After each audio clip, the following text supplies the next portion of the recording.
I'm here on the ground from a highly disputed location to get the facts straight.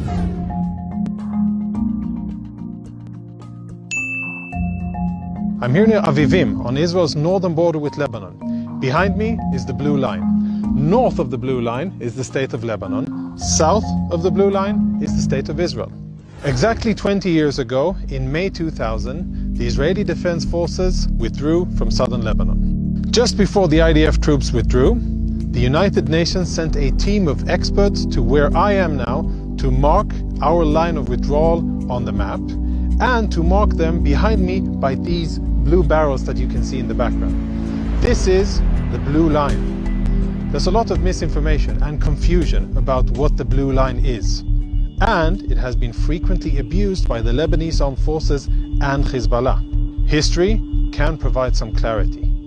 In 1916, before there was a state of Israel and a state of Lebanon, the colonial powers of Britain and France signed the Sykes-Picot Agreement, which divided the Middle East between them. This was considered to be the first modern border in the region, separating the area between those two colonial powers.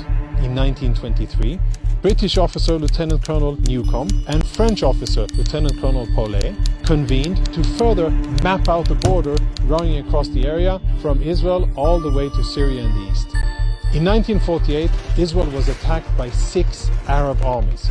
This was known as the Israeli War of Independence. In 1949, after the war ended, the Armistice Agreement was signed between Israel and Lebanon, and the Armistice line was drawn according to this agreement and overseen by the United Nations. In 1967, Lebanese fighter jets attacked an Israeli village, which resulted in the effective nullification of the Armistice line. During the 1970s and 80s, Israel suffered various attacks by Palestinian terrorists using southern Lebanon as their staging ground for their attacks. In 1984, after the First Lebanon War, Israel established a security zone in southern Lebanon to serve as a buffer between Israeli civilians and Palestinian and Hezbollah terror attacks. After this, Israel continued to maintain a military presence in southern Lebanon in order to defend Israel's northern towns and cities. This was until the year 2000, when the IDF exited Lebanon.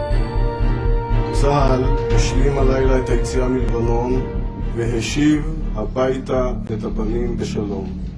אני מקווה שהשקט השורר כרגע, השקט המתוח השורר כרגע יימשך. 20 years ago, in May 2000, UN Secretary General Kofi Annan confirmed to the UN Security Council that Israel had indeed completely withdrawn its forces from Lebanon and referred to this line of withdrawal as the Blue Line.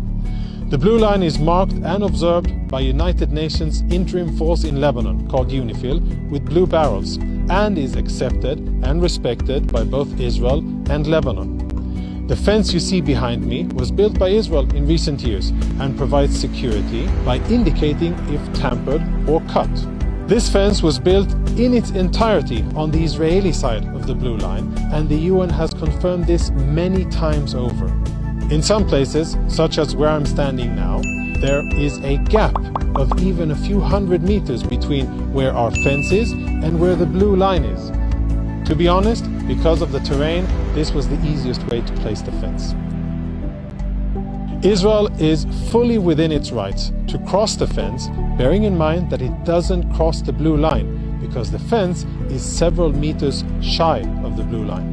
Crossing the fence does not mean entering Lebanese territory, it only means we crossed our fence.